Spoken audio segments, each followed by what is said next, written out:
Okay, ladies and gentlemen, it's good to see you. Welcome to another EECS 440. Let's go ahead and get started. This is probably going to be a shorter lecture, but our mission today is going to be to continue through that kind of first part of Project 2. So on Monday, we talked about how to get into Unity, how to start that starter project, and how to start building a few things that are going to be useful to you. Get Mapbox going, get a camera following Mapbox around, and all that good stuff. And so our mission today is to kind of continue with that. And we're going to kind of knock out a couple more features that you're going to have for that first P2 milestone submission. Okay. So yeah, hopefully it'll be a good use of your time. If you look at where we are right now, we are right in the middle of P2 milestone. Hopefully you've also created a Jira project management site as well. You should be thinking a bit about that. And then for those of you who did not join us for the film session for Tron, you should definitely try and get that film watched and get that essay written if you can, okay? It's going to be due on Monday. So before we really get into it, we've got a company I'd like to show you. This is a kind of a cool company, a local one in downtown Ann Arbor. You can actually see a little office, I think, on Main Street that they have.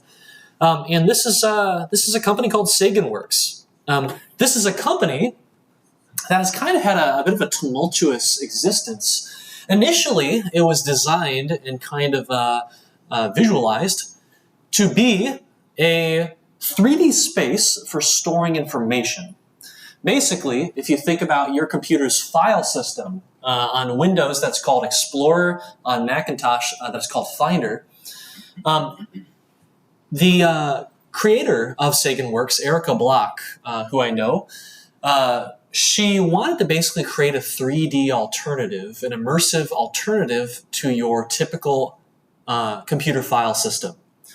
And so the idea here is that you'd be able to walk around in a space, you'd be able to organize files, you'd be able to throw images onto walls, and that would allow you to more easily and quickly bring them up or remember those things.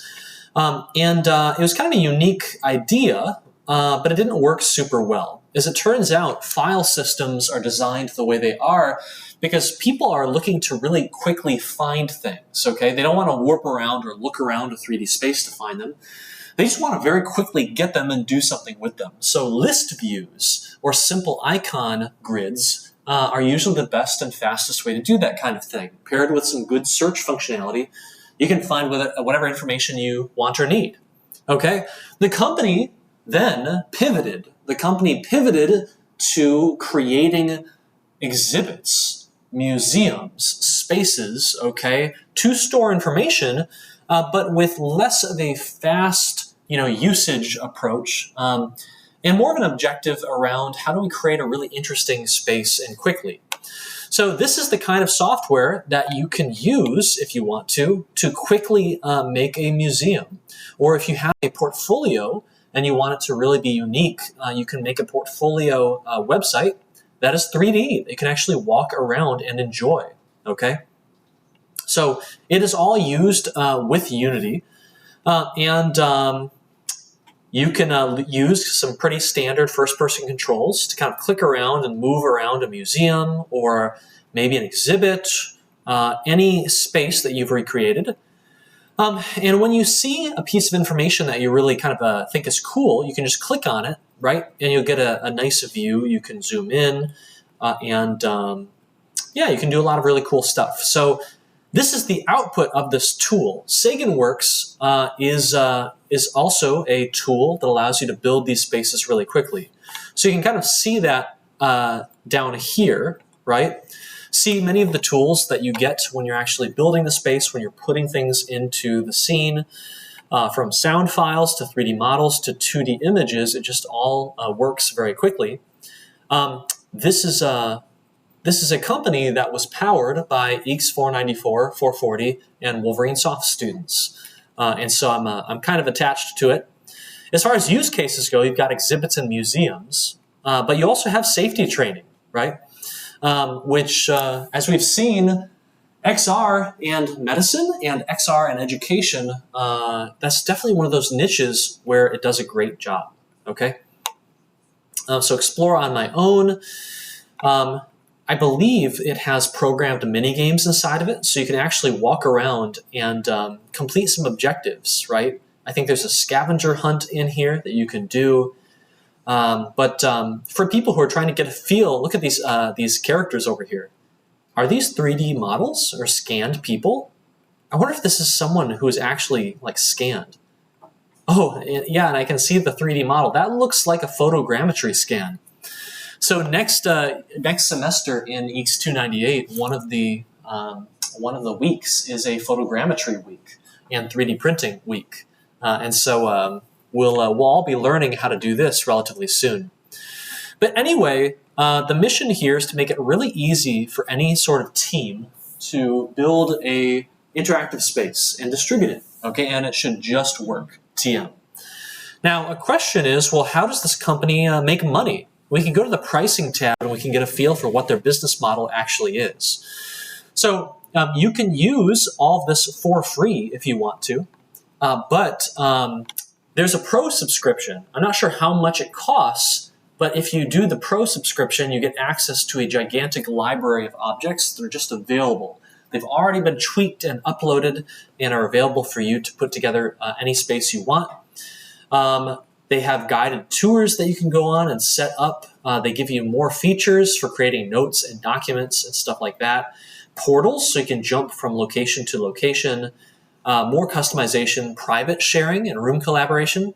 So it seems that if you have a free SaganWorks space that you've created, then you will not be able to hide that. If you want to share it with anyone, you have to share it with everyone. It becomes public.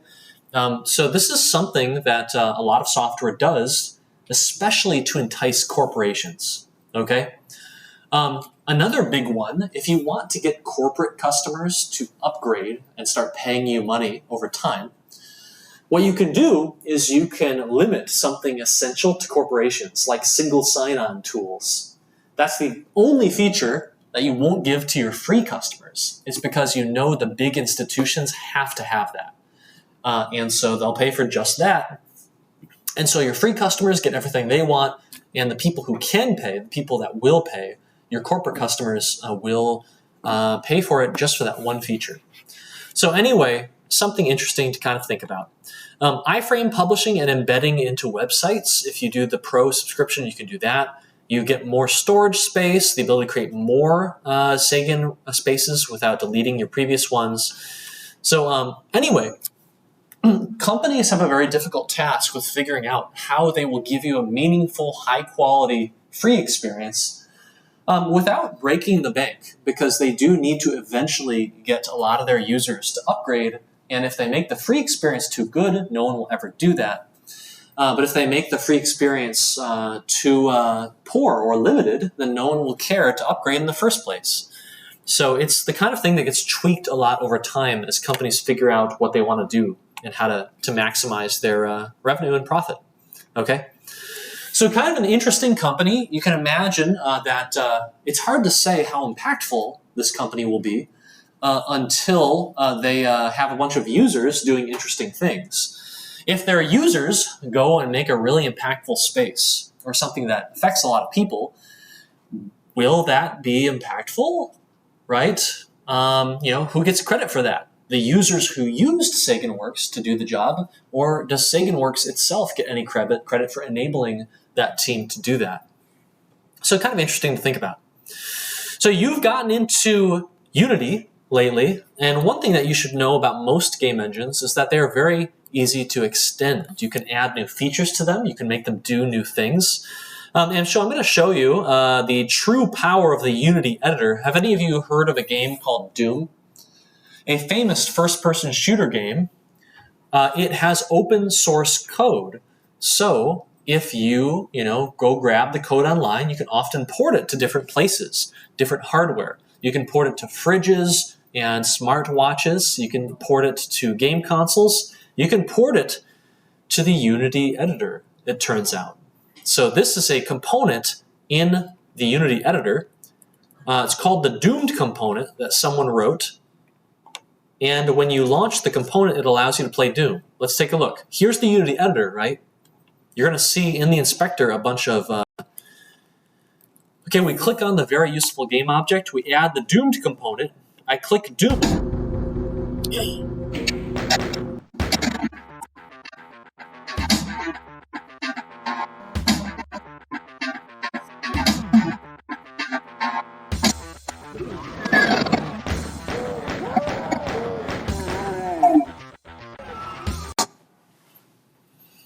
And so you suspect, well, what's the point of this? Well, maybe you get bored. You get bored or a bit fatigued, halfway through programming your Unity project, and you need something to burn some time and relax. So why don't you just pop on the doomed component and boom, you're playing it right there. You don't even have to leave Unity, okay?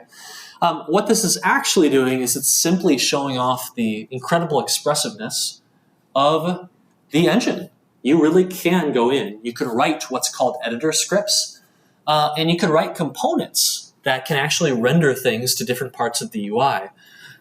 And so if you need to build custom tools or custom functionality into the game engine, you can do that, okay? Most big, serious commercial projects will have very custom things they need from their engine, and a good game engine will provide tools that allow people to make it happen. Whatever you need, you can make it happen, okay?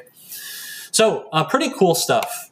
Another cool thing, so just a couple lectures ago, maybe even last lecture, I can't remember, I mentioned that Meta recently announced that they had sold 1 million units of their Ray-Ban glasses.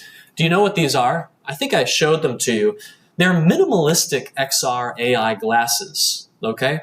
How are they XR, right? Well, these glasses have a camera on the outside. In fact, it looks like 2 of them. And it doesn't have a display, so this isn't like the HoloLens, okay?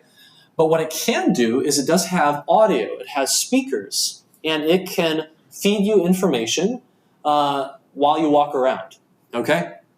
So what people have been using this for instance, is translation. You'll be looking at something on the wall, a poster or something. What you'll do is you'll say, hey Meta, tell me what this poster says. The LLM that is built into the glasses, I think it's probably Llama, will actually take a snapshot of what you're currently looking at, will then translate it for you, and then the LLM will tell you through the speakers, this is saying like, hey, there's a dance party tonight at 9 p.m. Admission is $5 or 500 yen, okay? That's pretty powerful, okay? If you're reading a menu and you need some help, or if you are kind of hard of seeing and you need some help, it could be extremely valuable. Other people online were saying that one of the killer apps of these devices is that without having to fuddle around with your phone and without having to frame things and get it just right, you can say, hey Meta, start recording. And that can be really useful if you, for instance, are watching something really important to you. Like my elderly dog that I want to capture some footage of, right, while we still have time to. She starts playing in the snow suddenly. I don't want to fumble around with my phone. I just want to start recording. I want the things I see to last forever, and I want to see them later, okay? So apparently some of these are turning out to be killer apps for people, and these glasses at several $100s, the price of a MetaQuest device, they're taken off a little bit, it looks like, because Meta said that it took them all of 2024 to make a 1 million sales. And it is just the middle of February in 2025, and they have told us, just announced that they made 2 million sales. You can do some math here and think to yourself, this kind of sounds like it might be going exponential. And hopefully, it keeps going exponential and it doesn't slow down. But who knows? Maybe Meta's really found something that's impactful here. Now, it only has 4 hours of battery life, which is a bit of a bummer. But if they can get that up, that would be really impressive. Something I want to point out, a lot of people make fun of Meta and Mark Zuckerberg for the kind of sort of failed metaverse push. The idea that we're all going to be living in a virtual space is an idea that was pushed very hard for quite a long time the past few years and didn't really pan out. It led to a bunch of mockery. There was an investor revolt that Meta endured a couple of years ago because they were just burning cash on their meta efforts, their metaverse efforts, and had nothing to show for it. But what they do have to show for it is a lot of very talented people who care a lot about these topics. And if the lightweight XR, semi-XR wearables, AI wearables starts to take off, it'll have been worth it. Their push into the metaverse, all that burned cash that was seemingly wasted, will have turned out to have been the thing that put them in the driver's seat, okay, for an actual huge technology revolution, okay? And that's the reason why every company under the sun, whenever there's any new technology, whether it's crypto, whether it is blockchain or XR or 3D TV or motion controls in the games industry, or AI, right, LLMs, every big company will launch themselves at it as hard as possible. Why? Because even if the industry or the new technology it drives a bunch of hype and then it flops, right? It might do that. It probably will do that, but it could also be the next smartphone revolution, okay? And they absolutely have to be there. They don't want to be Microsoft, who somehow lost out on mobile computing, okay? They don't want to be Intel, all right, who did the same. And so they're going to launch themselves as hard as possible at every new tech innovation that even flashes a hint that it could be the next big thing. This creates bubbles because suddenly every company is just dumping resources into a new niche technology, and it feels like it's being forced upon you, right? And pretty soon all the magazines, all the websites, right, all the commercials are talking about how we're all going to be living in the metaverse. We're all going to be these cutesy avatars talking to each other. You're never going to go to a meeting in real life again. Okay, but that's because, every company, every team, every institution is launching into it because they have to, okay? And we see over time which ones stick around and which ones stick around in what ways, okay? But just keep that in mind the next time you're feeling annoyed because a big new hype, trendy technology is being thrown in your face. We're just giving that technology a shot, okay? And if it works out, great. If it doesn't, that's not bad too, okay?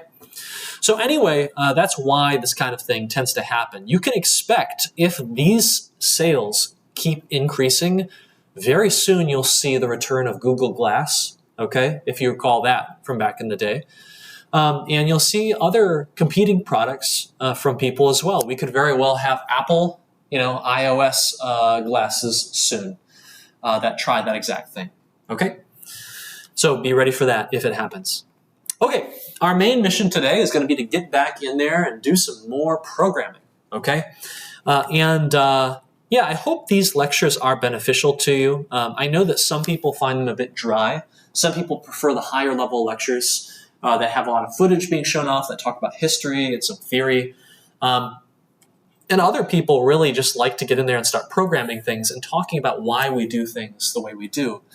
But in any case, I hope that this is really useful on your homework, okay, and helping that go faster so you can get back to enjoying life, enjoying your college days while you still have them, okay?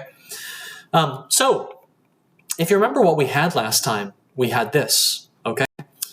We've gotten to this point where we have Mapbox loading our scene, which is really cool.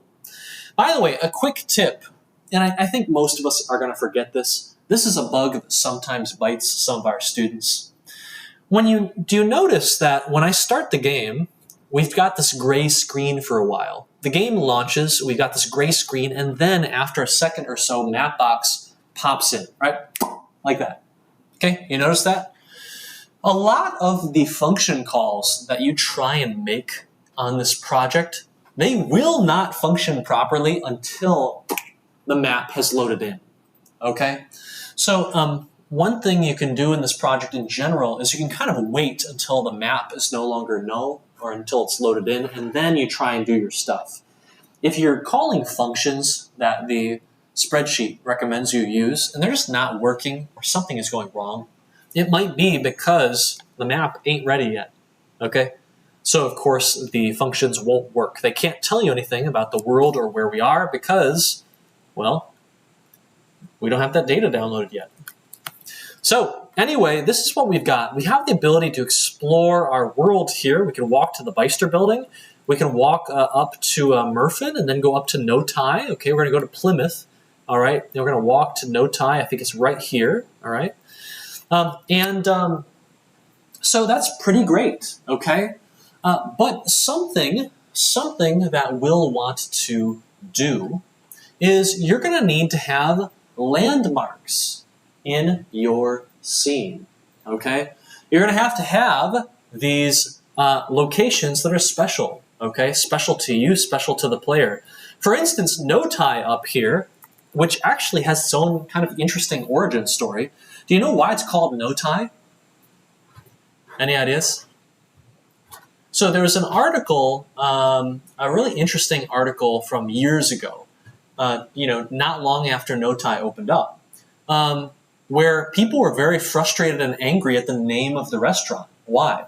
Can you imagine why you might be not very happy with a restaurant named Notai? Yeah, if you are of Thai descent or you are a Thai person, you read a sign like that and you can read it as saying no Thai allowed, right? So kind of a discriminatory restaurant, okay? Now, that's not the reason it has the name Notai. Why is it named Notai? It's because the main chef and creator of Notai, his name is Chef No. That's his last name. And so, all right, he simply puts his name on the shop, and suddenly it's controversial for just using his name. Well, it's a very interesting situation. In any case, you might want to put some interesting history like that into a landmark that people can find as they play the game, okay? In our game's design, which you can read about in the assignment spec, you must have landmarks in your game because landmarks are your player's way of learning about the local community and, importantly, unlocking new types of seeds to plant, okay? And so landmarks, for our purposes, will be like this. We're going to create an object, okay? Create an object. Let's say we're going to create maybe a cube, all right? Actually, I don't want a cube. Let's go for something a little bit spicier. Let's go for a cylinder. This is going to be our landmark marker, okay? You probably want to find something a little bit cooler, okay? Maybe like a house or something. And what we can do, actually, could we create a little house? I'm curious. Can I get a cube? And then maybe I can get what else can I get? Can I get like a cone? Is that something we can make? Capsule, sphere. Oh, we can't make a cone or a pyramid. Oh, that's lame. All right. Well, in any case, I'm going to create a little tiny square house with a little smokestack coming out the top. This kind of looks like a warehouse to me, or maybe a juice box, but could be a facility, okay? And we're going to take this, and we're going to call this a landmark. Now, if you recall our talk on prefabs a couple lectures ago, if you remember our rollerball game, Shrek 4 or Shrek 5, right? We created an onion that was collectible. But we wanted to have not just one onion, but many of them. And so we took that onion in our scene, in our hierarchy view, and we dragged it down into our main project, okay? And so I'm gonna create a folder here. I'm gonna create a folder called prefabs, and I'm gonna drag that landmark game object down into the prefabs right here, and now I can drag out as many as I want, okay? Why is Unity placing these so far away from each other? There you go. I can drag out as many landmarks as I want to have. I could also spawn them at runtime if I wanted, okay? But what I'm gonna do is I'm gonna take this landmark and I'm gonna say, you know what? I want this landmark to always be at a certain latitude and longitude, okay? Latitude and longitude. And so how are we gonna do this? Well, what I'm gonna do is I'm gonna create a component, and I'm gonna call this, let's call this anchor to map, okay? And this component is going to take a latitude and longitude, and it's going to basically make sure that this object is at that location on the map, okay? So what is the latitude and longitude of NoTie? Anyone know? I'm guessing you don't look that stuff up unless you are a NoTie super fan. If anyone knows how to get a NoTie shirt, please let me know. Huron Parkway, no, we're over here. Yes, here we are. Okay. So this is NoTie, I think right in here. Yes, right next to Cardamom. Okay, so I'm going to go ahead and right click. I grab the latitude and longitude. Now what I want to do is I want to start editing this component, okay? It's going to take a latitude and longitude, so that's the first thing we should deal with. I'm going to go in, and do you remember how to make a component customizable? If we say, I want a component that can take a latitude and longitude and put you there, well, what we can do is we can create a public variable. Now, of what type? Well, I know we're going to need a vector 2D, all right? So let's use that. Let's call this lat long, okay? And when I do this and I save the component and go back to Unity, we're going to find that lat long, the variable, shows up right in here. And the reason we care about this is so now I can, actually I think latitude, isn't latitude Y or something? No, it's not. Is it latitude, longitude? I think it is. Okay, so let's just put latitude, longitude in there like this, okay? There we go. And so we have configured this landmark to go to that latitude, longitude, but I can go in and let me apply it real quick. I can go create more landmarks, and I might say, well, you know, I want one at NoTie, but I also want a landmark at the Grove, the bell tower. Okay, Lurie Bell Tower. So I'm going to right-click, grab that, and now I can have a landmark that goes to the bell tower. Okay? If I were really serious, I could even create a variable that's like, hey, not only what latitude, longitude, but I'll give it a string name, and I'll call it, you know, I don't know, you know, a landmark name, and I could have public string landmark description text, right? And I could do all sorts of stuff. Whatever I want to, whatever information I want to provide about a landmark, I could put it here in all these variables. Okay. Let's go back real quick. So this I know is Lurie Bell Tower, and this first one is going to go to NoTie. Now both of these landmarks are just chilling here, okay, in the scene. But when that map finishes loading in, we need them to go and go to the right place, okay? So how are we going to get that map? Anyone know?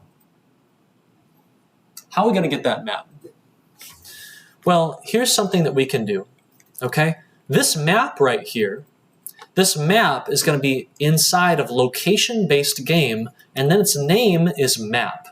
What we really want is the abstract map component, which is on the map game object, which is inside of the location-based game object. So we can get that by dragging it in, but I'm going to show you another way. And this is actually a bit of a hardier way to do it. Let's do this. I'm going to go game object. Let's call this location-based game. And I'm going to find that object by going gameObject.find. And then I'm going to, nope, not like that.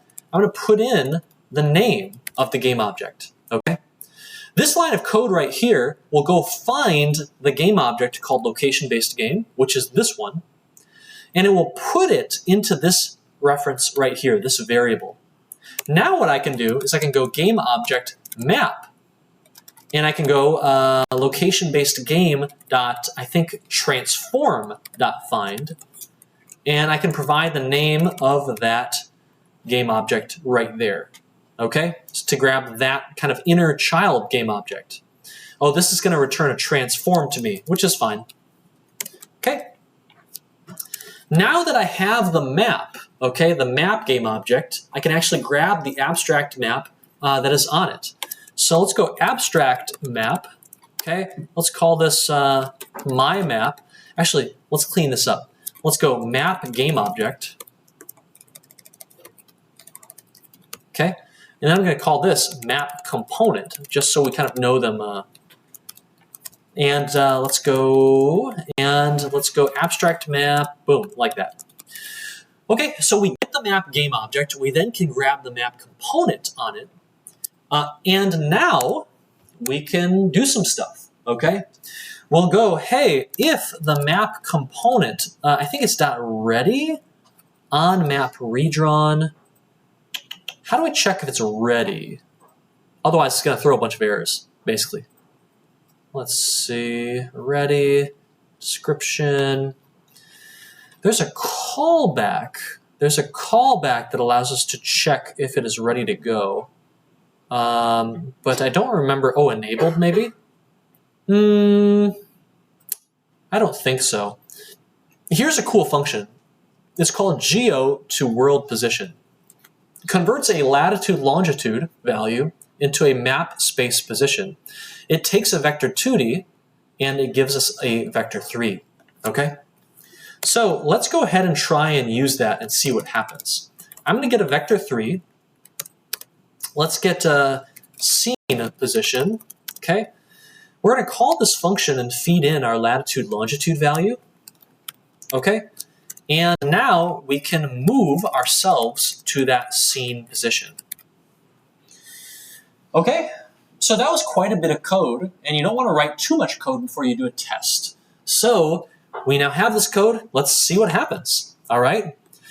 This latitude-longitude is going to be used with the map in order to figure out where we need to go to represent certain latitude and longitude locations. Okay? And so I think we're done compiling here. So let's go ahead and see if these things are where I expect them to be. All right? Okay?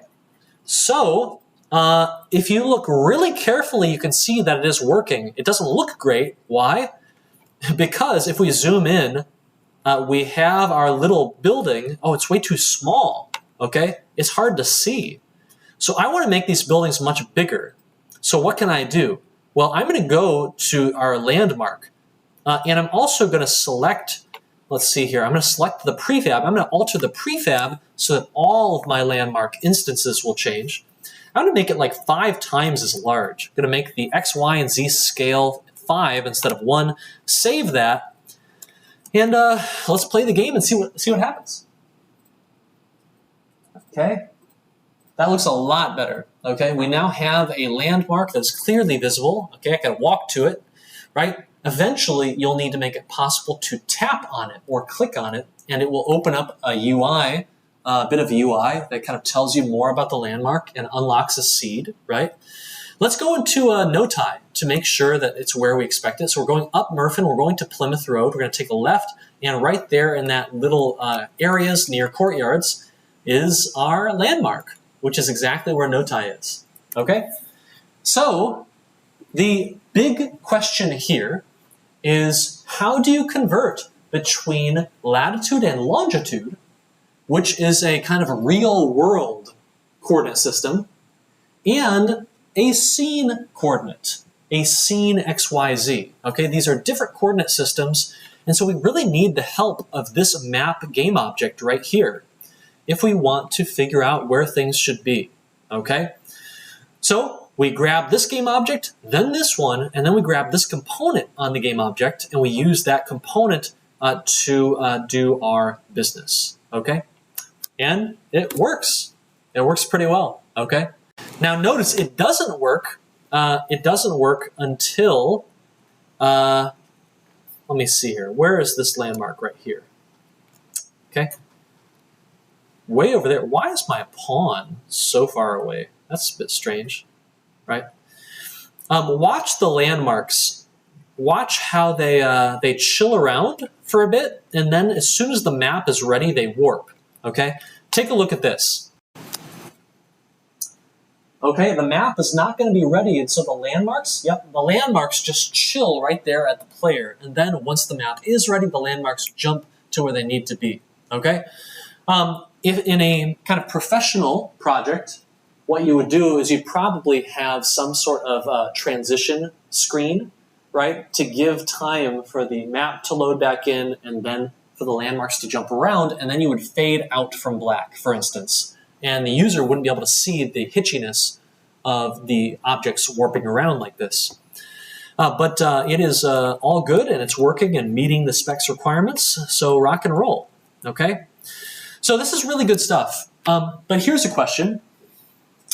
We want to eventually leave this map view, this kind of GPS, kind of top-down view.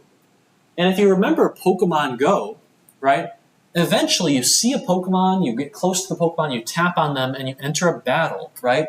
You go to an augmented reality view where you can kind of see around you. You can see the Pokemon, you can throw your Pokeball around, the Pokeball bounces on everything, including hills and the ground and all that good stuff, okay, and walls.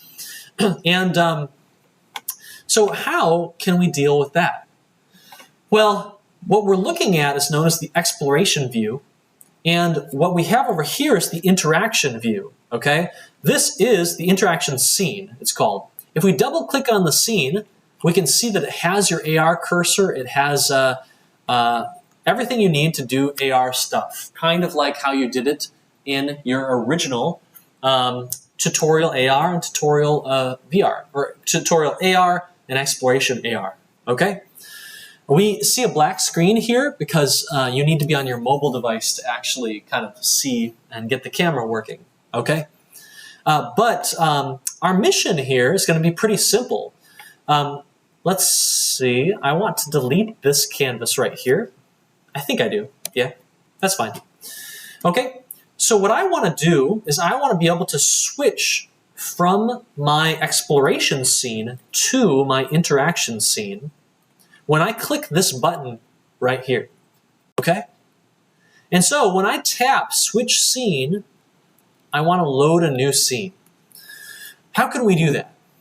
Well, what we can do is we could do something like go to our canvas, and I want to give this canvas a big component. So this canvas is eventually going to represent our inventory, and so why don't I do this? I'm going to call this the inventory canvas, okay? Inventory canvas, or maybe inventory manager, okay? And I'm actually going to rename my canvas game object as well. Okay, inventory canvas. And I'm going to go into this, component right here. And our mission is going to be to write some code that's going to transition us to that other scene. We don't need start or update right now. We can always bring it back later. And what I'm going to do is I'm going to write public void, let's go change scene, okay? So how do I change a scene?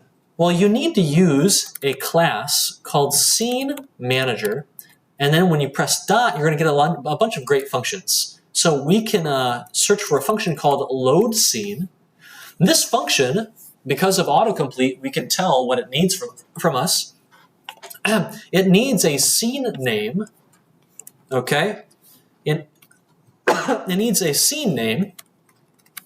And so if you remember, our other scene was named interaction scene, okay? And so when I go to run this, hopefully it will take us to that interaction scene. But actually, we need to hook this button up to that function. So every button component that you have, if you look at the button components, you'll find that there's this little box called onClick. This is your event handler box. This is where you can put little functions or connections so that when you click on the button, certain things will happen. So here's what we can do. I'm going to click plus. I'm going to drag in my inventory canvas object, my game object, and then this is going to show me all of the components on that game object. One of them is inventory canvas, and then I'll get to see all the functions available. There are a lot of them. They're just always available to any component. And so I'm going to go to change scene right there. And so now I can change the scene. Hopefully I can run that code when I click this button. Okay, so let's go give it a shot. I'm going to go play maximized. And so let's say I walk around for a little while, okay, and then I'm going to go switch scene. And boom, there we go. I just switched the scene. Now there's a problem here, okay? I know I have switched the scene successfully because up here at the top, it now says interaction scene, so that's good. But there's a problem. How do I get back? What do I do? I want to go home. So what can I do? Well, you can pause the game and you'll discover what the problem really is. I open up our current scene, and yeah, I've got my directional light, I've got my AR cursor, but what I don't have is my button. You see, the button that I clicked to get here, it gets destroyed when I change a scene, okay? This button gets eliminated when I go to the next scene. We don't want it to go away. In fact, we don't want any of this inventory canvas to go away. We want it to always exist no matter what scene we are in. And so here's what you can do, okay? I'm going to create that public start function again, and I'm going to call a special function called don't destroy on load.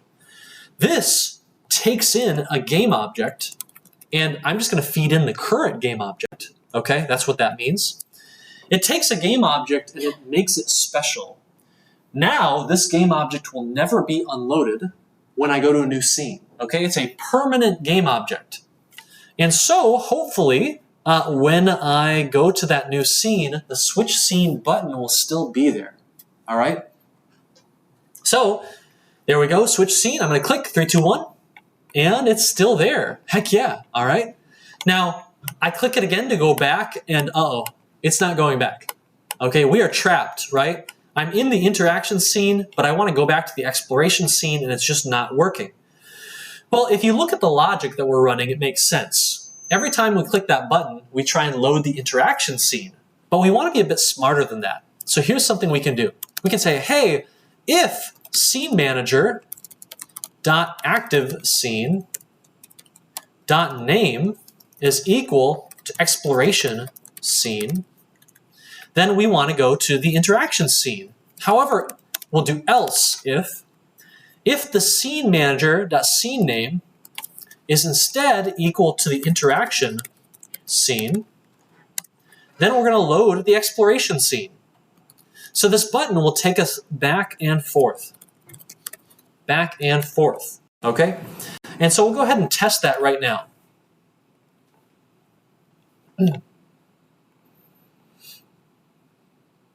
Okay, here we go. And switch scene. Okay, we're in the interaction scene, but I want to go back. So switch scene, and we're back. Okay? And, okay? And it just keeps working forever, okay? But there's actually a bit of a problem. Anyone know what the problem could be? Everything looks fine until you pause the game. Uh-oh. If you take your inventory canvas, if you take your button and you move it, you're going to see something a little bit shocking, okay? You see this over here? I'm going to go ahead and not maximize it anymore. There are many different buttons. In fact, every time I come back to this scene, I create a new button, okay? This would go on forever if I let it, okay? And eventually what would happen, my mobile device would run out of memory and it would crash my game. Does anyone know what this is called? When things are kind of working, but you are wasting memory that you can't get back. Yeah, this is a classic example of a memory leak in a game engine like Unity, okay? We are creating a new inventory canvas every single time we return to the exploration scene, which makes sense, okay? All you're doing when you go to a new scene is you are looking, hey, what game objects are in that scene? And you're just spawning them again, okay? This would be fine, except that inventory canvas keeps getting loaded and then it marks itself to not be destroyed, and so it never gets cleaned up, okay? What can we do? How do we fix this problem? Well, we're going to use a design pattern that's a little bit controversial, but it's very useful. It's called the singleton design pattern. And the way to implement this is very easy. We're going to go into our inventory canvas, and in this start function, we're going to check to see if there are any other inventory canvases that exist. If we are the first inventory canvas, we're good. But if we're second or third or fourth, we got to go away. We have to destroy ourselves. All right? So here's how you can do this. Static inventory canvas instance. Okay?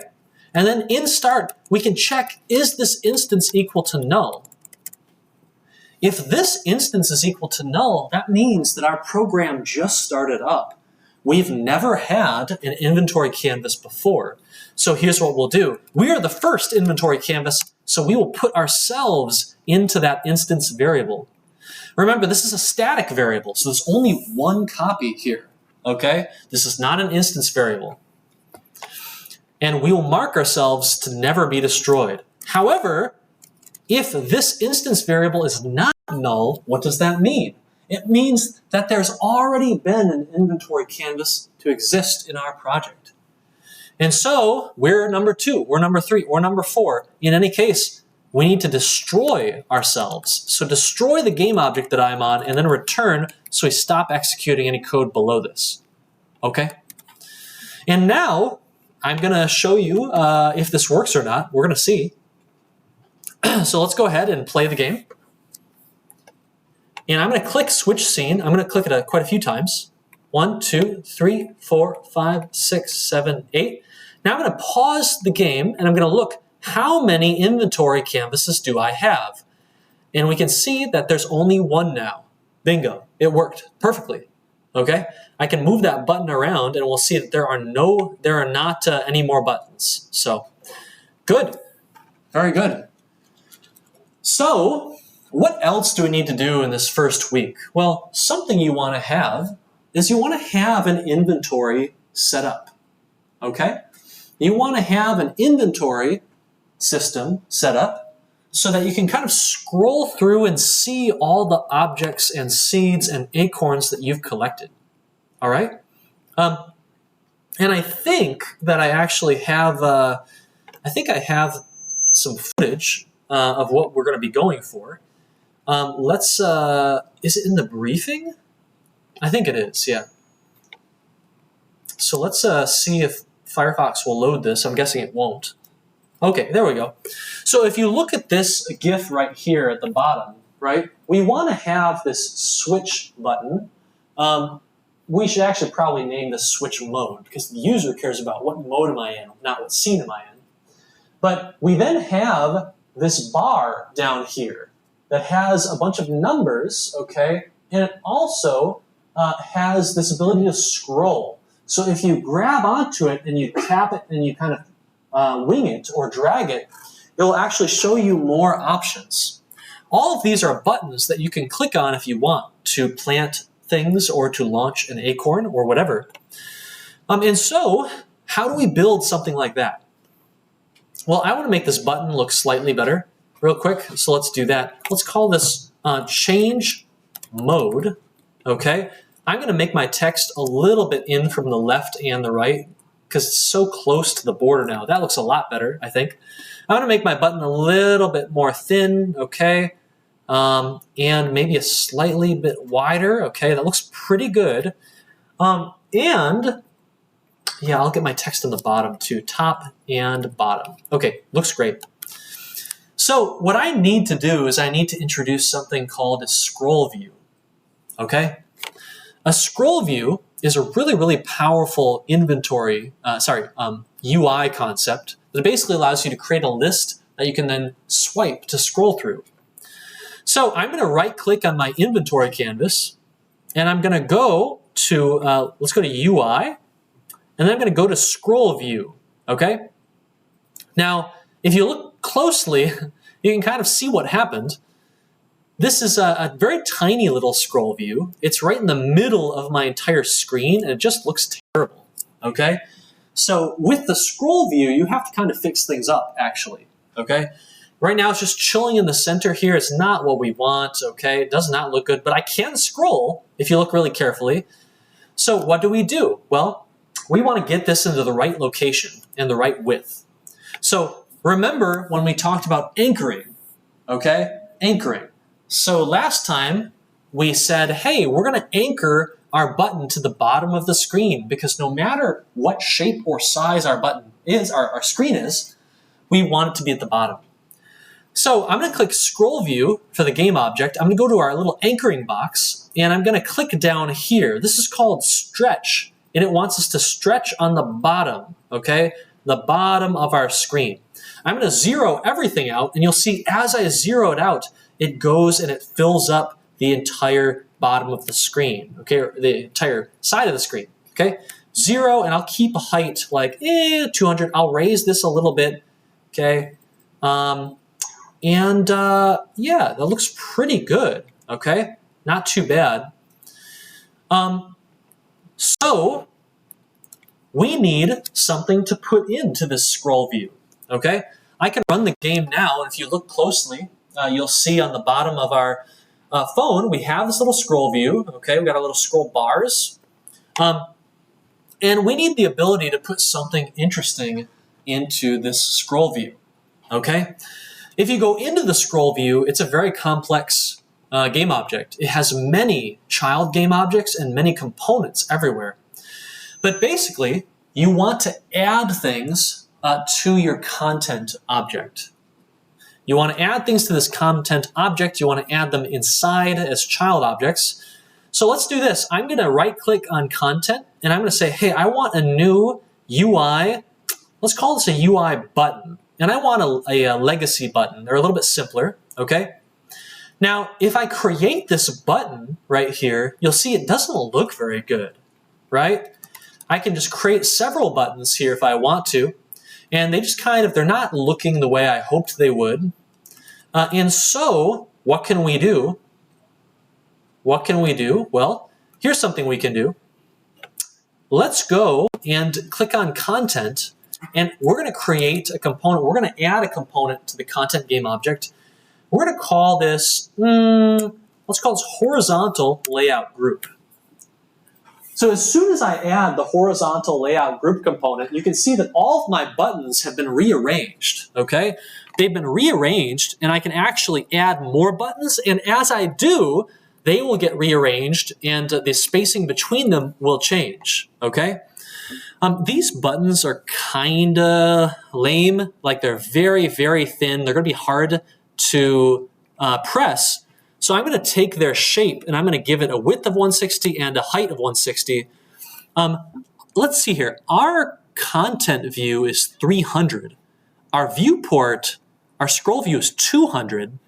So let's make content 200 as well. And let's make our buttons 200 by 200 so they fill the whole space.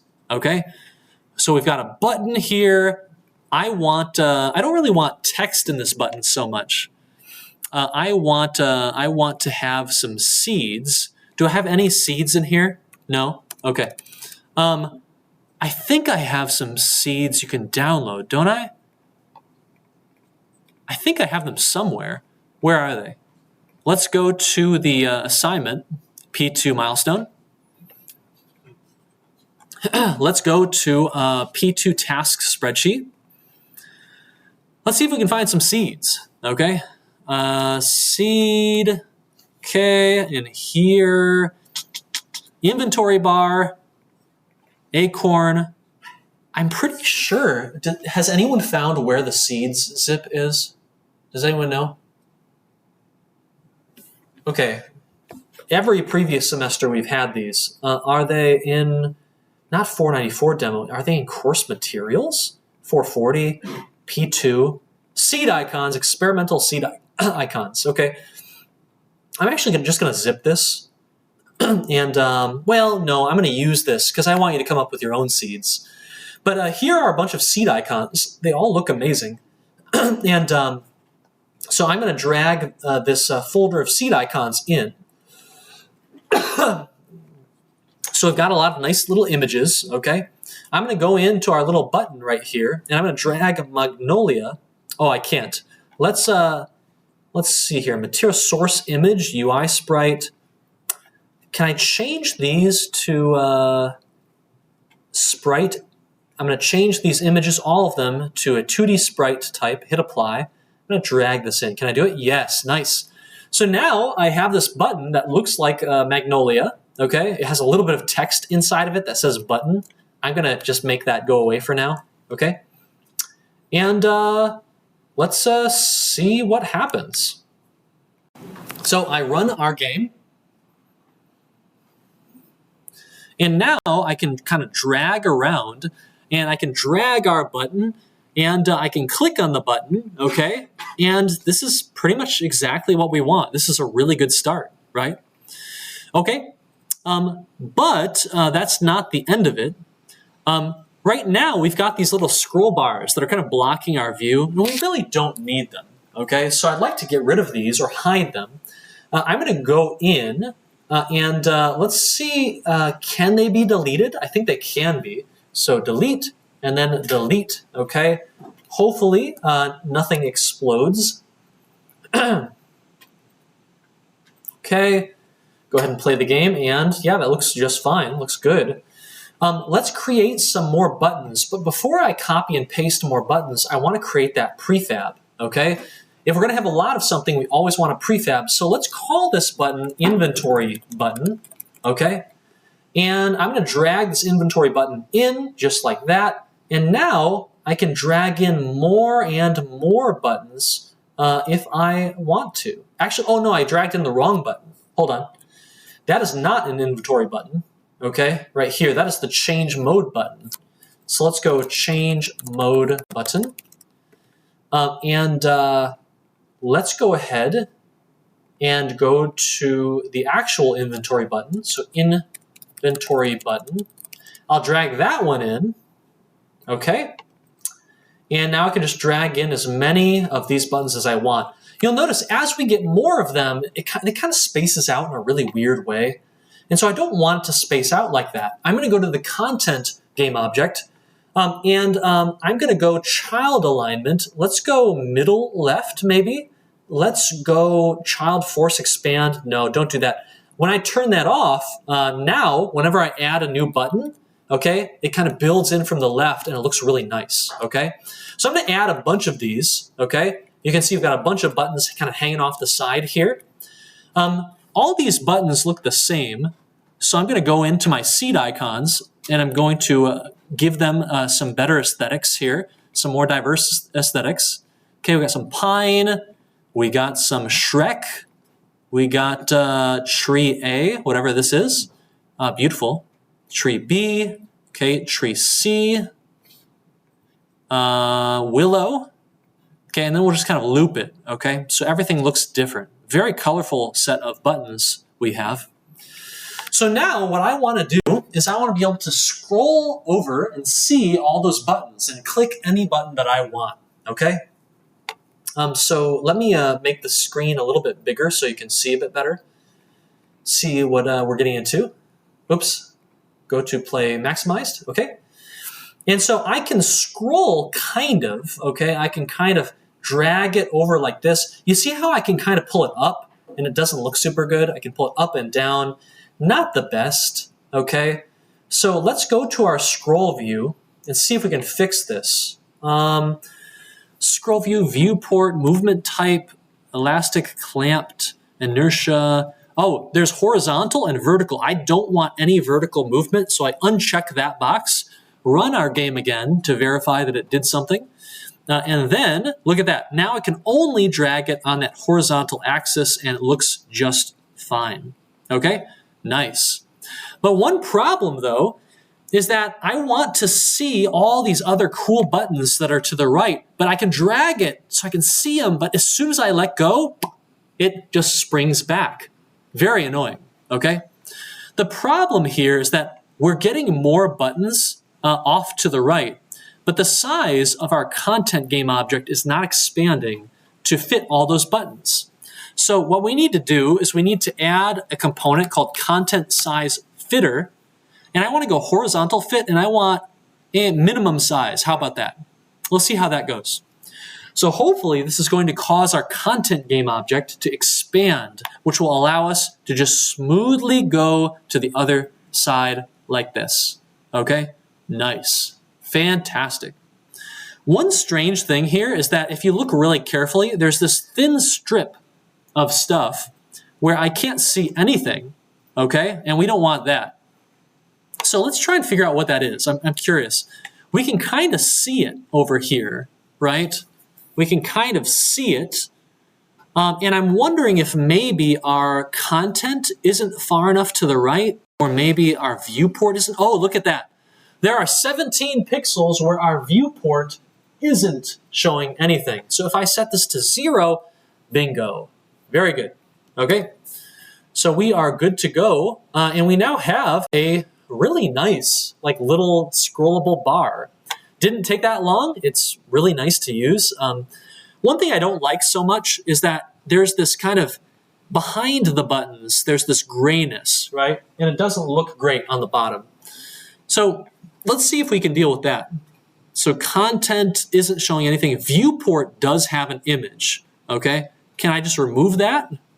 What's going to happen now, I wonder? We'll see. Yeah, nothing. Oh, but that didn't fix our problem either. So I guess I'll bring it back, okay? Let's go to scroll view. Scroll view has a transparent background right here. I'm going to make it less transparent. I'll give it an alpha of 1, okay? So you can barely see it. And then, let's see here. Yeah, when I get to the end, right, it's just the end, right? There's nothing behind it that makes it look a little bit strange. So looks super good. I can click all these buttons if I want to, right? Nice. Now, that's not the only thing that we want to accomplish here, okay? We want this inventory bar to be functional, okay? We want it to tell us how many things that we've got, okay? How many acorns we have, how many seeds we have for each type. So we'll have to do that in just a bit. By the way, did you notice anything? I think we lost our inventory button, didn't we? So our mode switching button has been destroyed. So I think it's right here. Yeah, it's right here. Yeah, so this is not the way we wanted it to be. Not at all. So let's actually delete this, okay? And I want to recreate that button really quick, okay? Let's just go and get that back. Hopefully when you watch this footage to finish your homework, you won't delete that button. I'm going to anchor it to the bottom. Let's go ahead and get it toward the bottom. I'm going to raise it up a little bit. Okay, I'm going to make it much wider. So double click. Let's make it much wider. Okay, like this. Let's make it higher. Okay, like that. Let's make the text actually fit this button properly. So best fit, check that box. And then I'll make it big. Let's go switch mode. Okay. Switch mode, and I want it to be a little bit bigger still. Okay. The max size is 40, so I'll increase that. Nice. Okay. And then this button right here, I need to hook it up. Okay. Hook it up to that function that makes us go to the next scene that is in the inventory canvas, and it is called change scene. Boom, right there. Okay. So verify all this works and we fixed everything. Okay, got all of our scroll wheel stuff going on. I can click the button, I can come back. When I pause, we only have those objects. We did not create any duplicates, no memory leak, we're good, okay? So what I want to do when we come back is I want to upgrade this inventory bar, and I want to give it a number, okay? I want every button in here to have a nice visible number on it that can actually show us how many magnolia do we have? How many palm tree seeds do we have? And every time I click on a button, I want that number to go down because we're using that seed, okay? And so that's what we're going to do. I will see you in 5 minutes when we come back from break, okay? See you in 5.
to indicate that there are 3 magnolia seeds remaining and no one would know what's going on.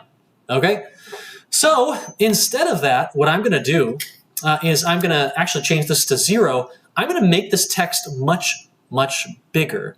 Okay? I'm going to make it more visible, so that helps a lot. We don't want it to be too big, okay? But I also want this text to be anchored, let's say, to the top left corner of our button. So I set the anchor to the top left corner, and now I'm going to kind of move my X and Y position, maybe 0, 0. Now it's hanging off too much. I'll kind of bring it down like this, okay? So that's not too bad. That looks all right. You might say, well, I want the width to be a little bit more thin, and I want this number to grow out from the left side. So if it needs to grow out and become really big, we can do that. Let's get that height down like that. Okay, maybe move it around just a little bit more. Okay, okay. Something that I recommend you do, right? This actually looks pretty good, right? But imagine if this were a darker image. This number would not pop at all. It would look very bad, okay? So what I'm going to do is I'm going to change the color of this text to be white, but then I'm going to give it an outline. I'm going to add a component called outline, okay? And you can see we get this nice little black outline. I can make it bigger by changing the effect distance, okay, to a larger number. And now it's just very easy to read how many of these I have. Okay, and you can see this big 0 on all of our buttons, all right? Now, if any of you are artists in here, then you might want to play around with this, choose a different font, change the styling a little bit. But the readability here is still pretty good, okay? And so, what are we going to do now? Well, maybe our buttons should have some logic, that allows us to do something, or it makes the number go down, okay? How would we like to do this? How's the best way to do this?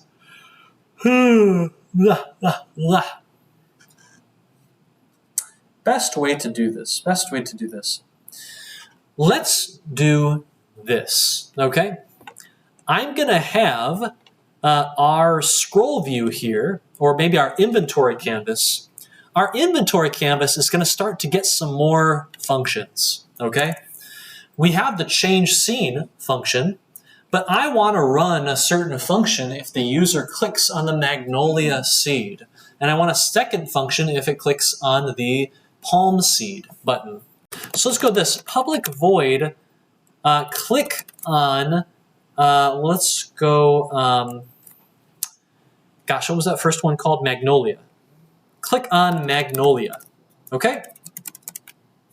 And I want another function, public void click on, let's go palm. And I'm going to put some custom logic in here just to verify this is all working. I'm going to call clicked on the magnolia. And then I'll have another little debug.log statement that is clicked on the palm. So we need to hook these buttons up to run the right functions, just like we did before.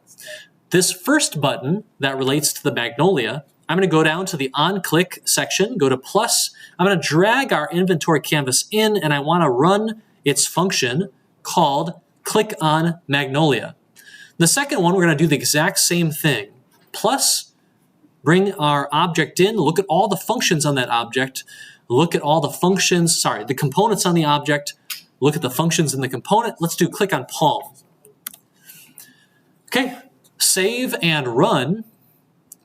Now, I'm going to click on the magnolia twice and then the palm 3 times. 1, 2, okay, and then palm 1, 2, 3. Okay, when I pause, I can look at my console and I can see, boom, 2 messages for magnolia and 3 messages for palm. So now you have a way to basically set up logic to run when you click on a particular button. Now, if we had hundreds of buttons, we would want to do this all dynamically. We would write some code that would load in buttons, and after it creates a button, it would create what's called a lambda function, that would run when that function is tapped. But we're only going to have maybe 20 buttons tops in this project. And so it's not a huge deal to just do this by hand, okay? Not the end of the world, and probably faster, to be honest with you, okay? So that's cool and all, but there's a problem, okay? How can I keep track of how many seeds that I have, okay? Well, what we could do here, is we could go to this little bit of text here, and we could add a component. We could add a component that changes the text to look for however many seeds we have. Okay, let's do it. But first, I want to go to the inventory canvas. We need some sort of data structure that is going to keep track of the number of seeds we have for a certain seed type, okay? And so, how do I want to do this? We might change this later, but what I'm going to do is I'm going to go, hey, dictionary. Does anyone know what a dictionary is? Okay, a dictionary is a data structure that's extremely useful. It allows you to, in O of one time, map one data type, like a string, to another, like an integer, okay? And what we can do here is we can go, hey, string to integer. This is going to be seed name to seed quantity, okay? So this is how we're going to track and remember which seeds have how many seeds available, okay? This is kind of a key value store, if you've heard of those, okay?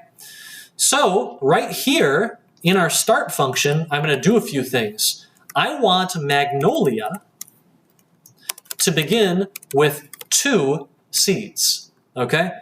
I want Palm to begin with 3 seeds. I want the rest of these. What are the rest of them? I don't think.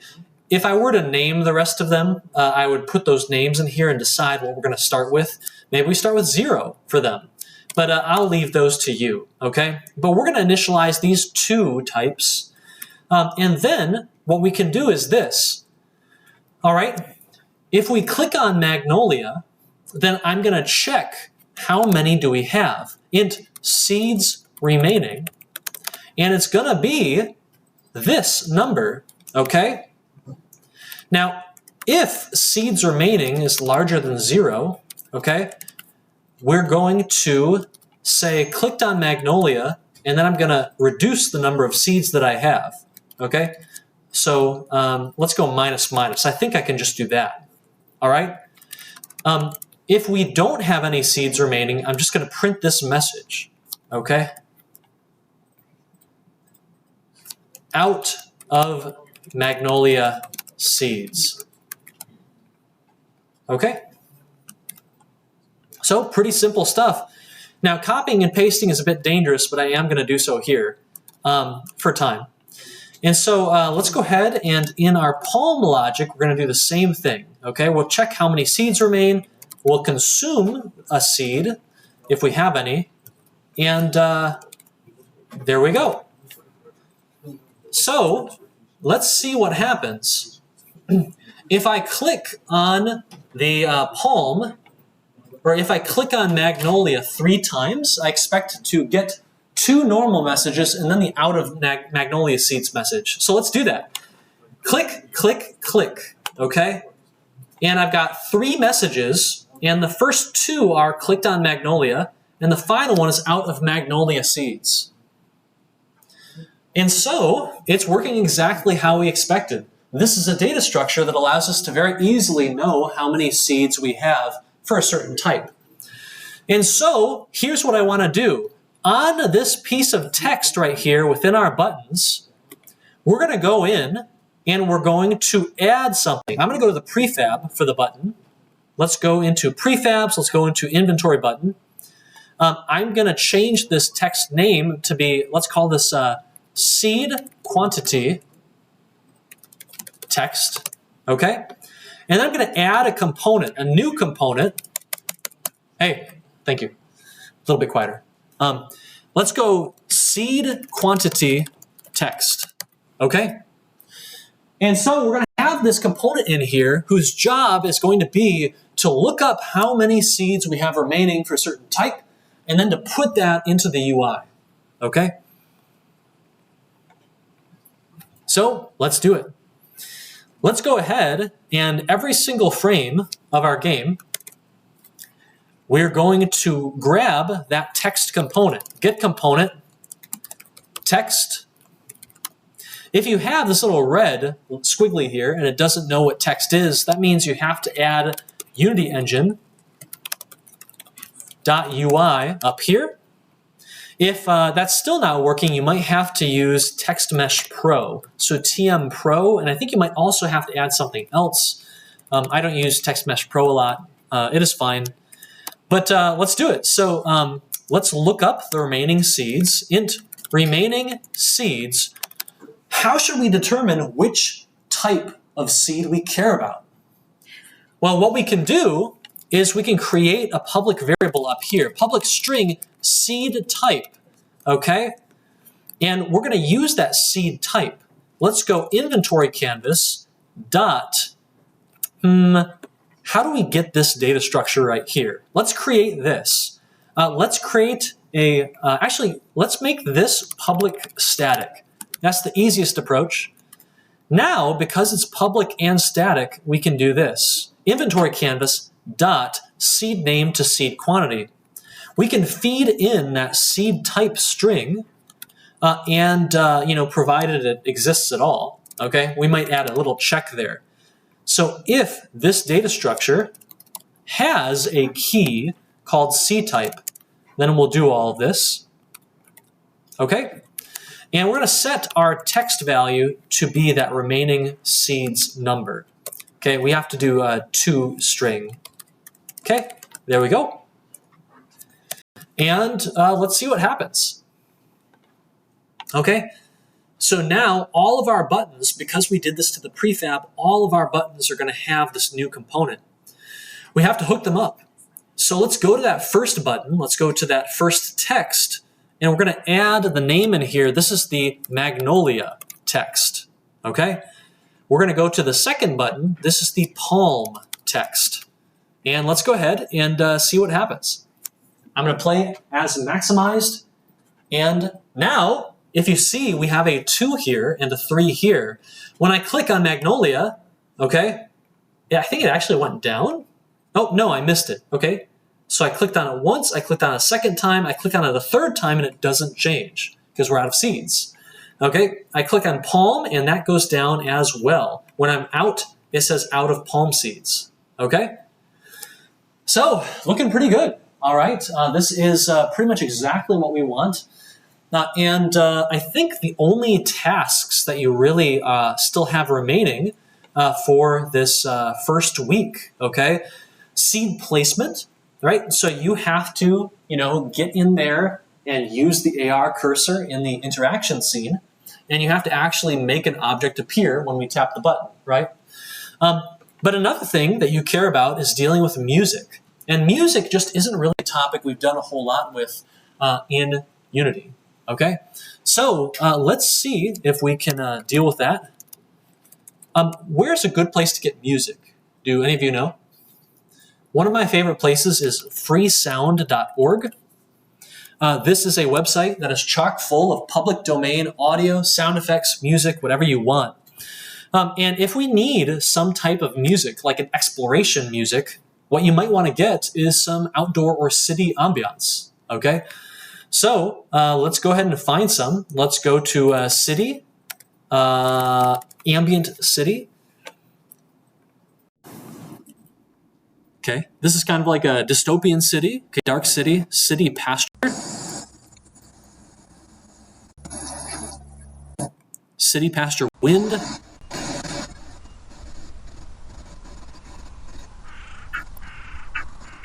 Okay, so that sounds kind of cool. And so what I want to do is I want to download this. I'm going to log in order to download.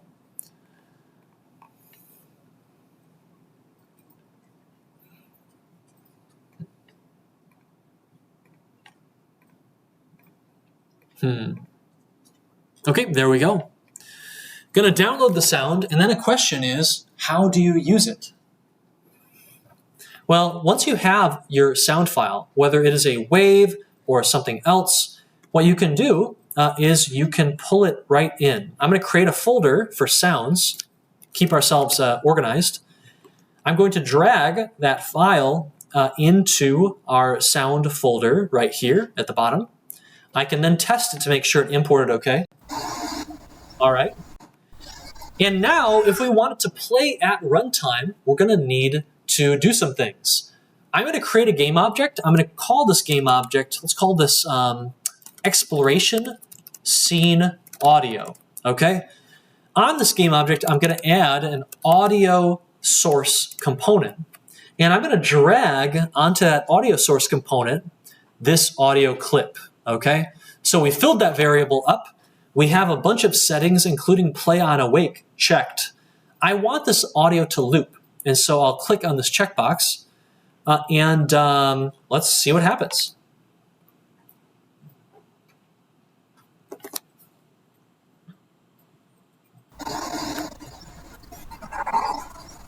When I run the game, we hear exactly the audio we want, but there might be a problem. Let's run around.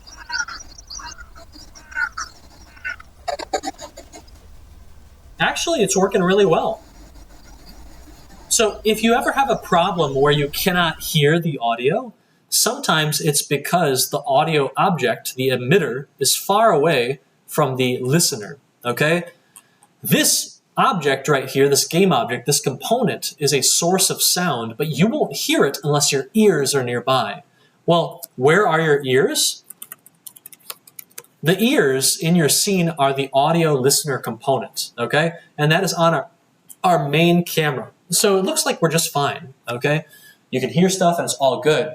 If you ever want to make that audio stop, what you can do is you can grab that game object and you can disable it, okay?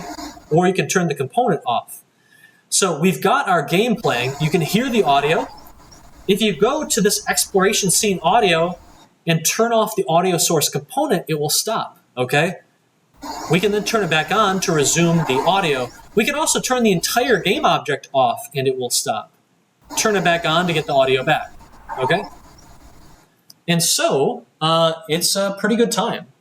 One final thing I want to show you how to do is I'm actually going to take this game object and I'm going to go to the interaction scene, because one thing you have to do is the interaction scene must have different audio than the exploration scene.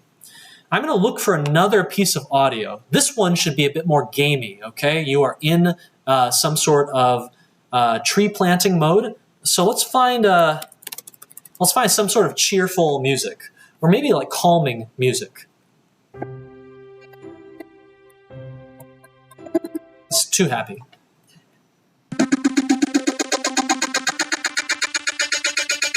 No, it doesn't fit the whole tree planting vibe. Okay, I want to go, let's go chill music.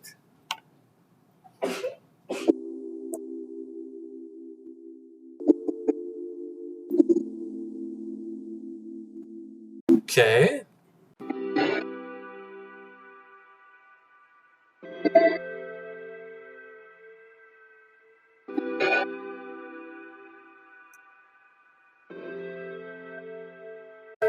Okay.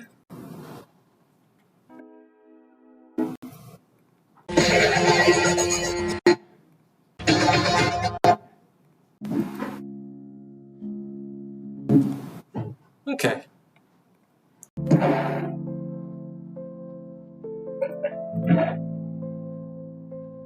All right, let's give this one a shot. All right. So we're going to download this and we're going to go add that same object. I'm going to rename this object. It should be interaction scene audio now. Interaction scene audio. And let's go ahead and drag that sound file into our project. There it is. Okay, here it is, Lola Moore. And now we'll tell this game object to play that sound effect when we go to the new scene. So we'll begin the game in our exploration scene, and okay, so good. All right, I run around a little bit. Okay, I'm ready to go plant some stuff near the Beister building. So now I'm going to click switch mode. Yeah, and I don't hear anything. Let's see what happened. So I'm looking around. We have our inventory here. We have interaction scene audio. Oh, you know what we don't have? We do not have an audio listener in our scene. In fact, we have a warning message telling us there are no audio listeners in the scene. Please ensure there's always one in the scene. Why is it doing that? It's because audio isn't going to work at all if we don't have any ears in the scene. Okay? And so let's make that happen.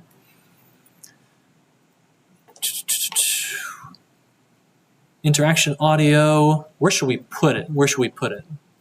Let's go to the interaction scene. Let's go to that AR session origin, and let's add an audio listener right there.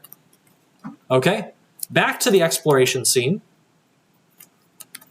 Let's give it a shot.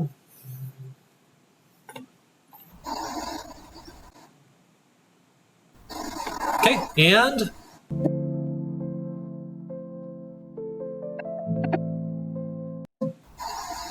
we're back. And we're back. And we're back. Okay? We can click on our buttons. We can do whatever we want. We can plant things. It's a good time. Okay, so one final bug that we have, and then we'll call it a day. You might not have noticed it, but whenever we go back to the exploration scene, we lose our location. Okay? Take a look at this. I'm going to run to Notai, and we are right here at this building, the landmark, right? When I switch modes, I'm now planting stuff at Notai.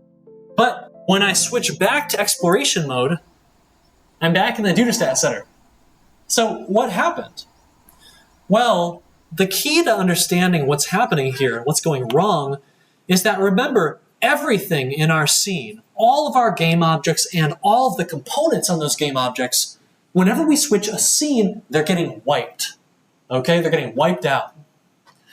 And so the only thing that isn't getting wiped out is this inventory canvas right here.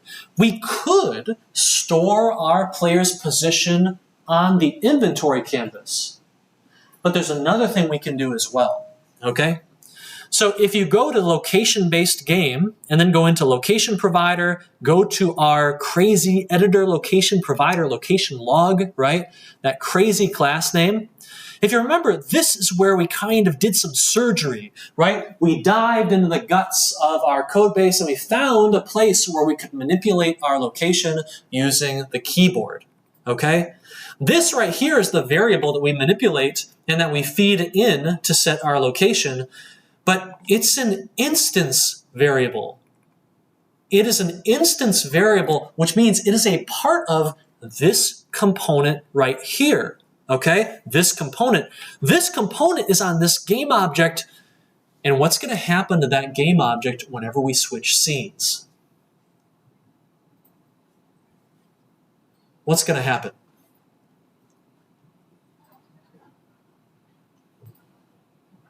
Sean. What happens when you switch scenes in Unity? Exactly. That data gets wiped. It goes back to 0, so we lose our current position. Okay? That happens to all components, all game object, all instance data. But that does not affect class data. Okay? Static data. In other words, the way to fix this is a bug that wrecks a lot of students, and it really shouldn't.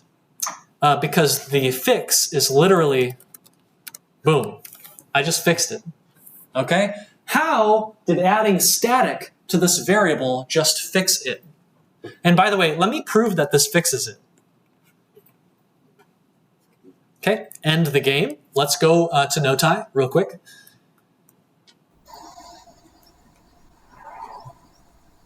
Okay, so we're running up here, up Plymouth, okay, is Notai right here, okay, right next to Notai.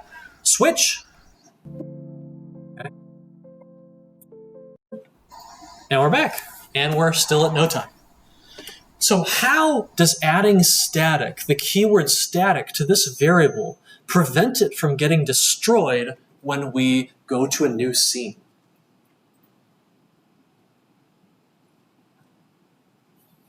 If you understand what static means, and you do want to for interviews, I'm telling you, it will show up on interviews. Static takes a variable and it makes it not an instance variable, but a class variable. Do you know how every time you create an instance of a class, you're basically creating another object, right? Another copy. And all of the variables in that class get copied, get another copy of that variable. Well, that is not the case when you mark something as static. When you mark it as static, it is associated not with an instance of the class, but with the overall global class itself. And so there's only ever one of those variables, okay? And it is global, and it doesn't get destroyed when you create or remove instances, okay? So keep that in mind, right? This variable is always going to be existing. It can never go away now. And thus, when we change scenes, it is just fine. It's chilling, okay? Waiting for you to come back and keep using that data. All right? This is another really cool thing. When you go to do your planting of trees this week, one challenge you're going to face is, how do I know where the player is? Well, what you can also do is you can make this public static, and then later, if you want to, you can read this position from any other location. How do you do it? Let's say you're in some sort of interaction mode class. You can now go editor location provider location log dot current player position, and you just got your location. Okay? You can access it just like that. So that's typically how it happens. You'll be walking around and you'll be storing where you currently are, and then you'll go into interaction mode to plant some trees, and you'll use that data, our last known location, to say, hey, I planted a tree at this position, okay? Now, when you plant a tree, that's a little bit of a tricky thing, okay? Because you want to remember, where that tree was put. So the final thing I think I'll show you in the last 5 minutes, and we're going to go to inventory canvas to do this. When you go and plant a tree, how do you keep track of your trees? You can, if you want to, create a game object, okay? Spawn in a tree game object, a tree prefab, and you can make it grow and show some things. But that's not really how I recommend you go about doing this, okay? What I recommend is that you keep some data, all right? Maybe you create a new game object. Let's call this the tree manager, okay? I'm going to give this a tree manager component. And this manager game object, this manager component, is going to basically store information about our trees for us, okay? It's going to do that same singleton pattern. So let's go static, tree manager instance, and we're going to go, hey, if the instance is equal to as null, let's do that. Okay, instance is equal to us, don't destroy, okay? And else we got to get out of here, right? Return and destroy, okay? But now that we have this tree manager, we can actually do things, okay? For instance, we might want to have a list of all of our trees. We could have a list, and we could have a tree data structure, okay? Now this doesn't exist, actually. Oh, it does, Unity Engine. I want to call this tree info. How about that? Let's create a class here, public class tree info, okay? And let's give our trees some data. So for instance, let's give it some data that tells us, not like that, let's go public float growth, okay? And it's going to go 0 to 1, okay? All right. Let's have something that says, what is the type of tree? Okay, so tree type. And we're going to start off as just question, question, question mark. And now what we can do here is we can put this tree info into our list. We can call this all trees. Okay, we now have a list that keeps all of our trees kind of sane here. And then let's say that we want the ability to create a new tree. Well, let's create a function here, public void create tree. What kind of tree do we want to create? String tree type, okay? And whenever we call this function, we'll basically take our little tree data type, we'll create a new tree. We'll kind of set that tree up, okay? Tree type is equal to tree type. Let's set the growth. Let's make sure that growth value is going to be 0 at first. And then we can add that tree into our all trees array, okay? This all trees array will now kind of keep track of and maybe even cause our trees to grow over time. So let's say in our update function, do we have one? Okay, let's create an update function. Update. One of the rules of our game is that as time passes, our trees need to all grow. So for each tree info, let's just call this tree or T in all trees. Okay, T.growth plus equals 0.01. Okay, and that will cause trees, I think, to grow fairly fast. So maybe we need this to be 0.001. Okay, so what we can do now is we can go into our inventory canvas and we can go and when we want to have our trees be created, like I want to create a magnolia tree. Well, let's go and do that. Let's go and find that tree manager game object. Okay, let's go and then get that tree manager component on the game object, and then let's do add or actually create tree. What tree do you want? I want a magnolia. Okay, kind of a crazy line of code right here, but it should work pretty well for us. So we'll have trees, okay? You'll have a data structure that has a bunch of information about all your trees.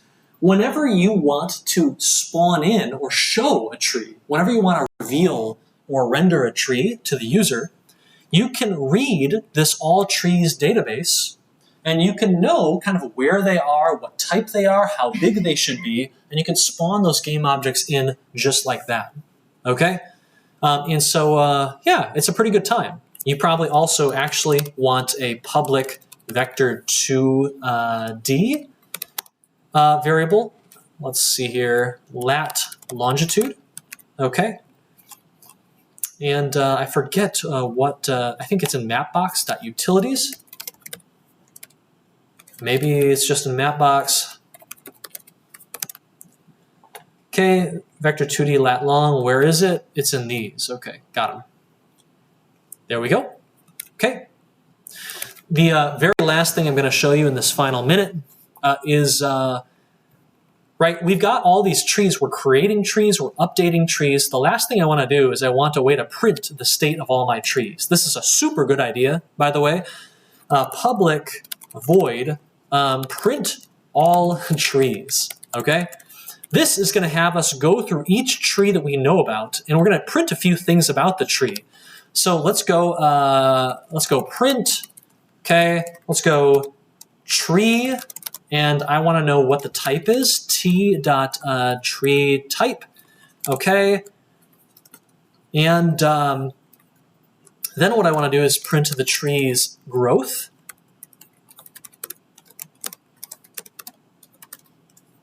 Okay, and then what I want to do is I want to print the tree's latitude, longitude. And this is all not required, but it's going to be super, super valuable to you when it goes to debugging the state of your trees and whether your logic is working well, okay? So after we go and create a new tree, I want to go ahead and print all trees, okay? So let's go ahead and call print all trees, okay? And we'll call it there, clean this up a tiny bit. We'll call it at the end of this button press as well, okay? And now, let's just see what happens, all right? So I'm gonna let it run for a tiny bit, okay? We're gonna go to printing mode. We're gonna go to interaction mode, play focused, okay? Okay, so we are walking around. We find a place we want to plant some trees. So we go to interaction mode. I'm going to click on the magnolia button. And you can see I have one magnolia tree. It has no growth, okay? And it's at 0, 0. I'm going to let some time pass. And I'm going to plant a magnolia, okay, or a palm. Okay, so now I have a... let me see here. I have a magnolia tree and one that's grown a while and another magnolia. So that's not right. Let's see. Magnolia. When I click on palm, what happens here? Oh, yes. When I click on palm, I've got a bug. This is why you don't copy and paste stuff. Okay? I was creating a magnolia tree whenever I was clicking on the palm button. Okay? So let's try this one more time, and then we're done, okay? Okay, walk around. Let's go plant some stuff. Boom, boom, boom, boom. So I should have 4 trees, okay? I'm going to plant a 5th one, boom, and then we're going to look at them all, okay? So I've got palm, palm, palm. They all have grown. I've got magnolia, magnolia, okay? And so I now have the ability to plant trees. They don't render. They're not visualized yet, but I could spawn in some game objects, instantiate some tree prefabs, tell them which trees exist, and they can change their color, they can change their model to show the tree. So you've got a really, really good start on this project now. You've got a tree manager game object that manages all the data relating to trees. It has functions that allow you to create a new tree. You could have a function that allows you to destroy a tree or pause the tree's growth if a squirrel is on it, right? You can decide how you want to manage your data in this project. Hopefully you can watch this again soon on double speed and just tear through it and get a lot of your work for this first week done, okay? The most important thing as you work on this project is trying to understand how the different objects and classes and functions relate to each other. Understand that a scene is just a collection of game objects. A game object is just a collection of components, okay? And if you ever want to, you can always reach out and grab any game object you want, any component you want, and call any function that you want, okay? And so that's all I've got for you, everyone. I hope you'll have a fantastic weekend, okay? Get these tasks done if you can, and I'll be seeing you on Monday, okay? Take care. Take care, everyone. Bye-bye.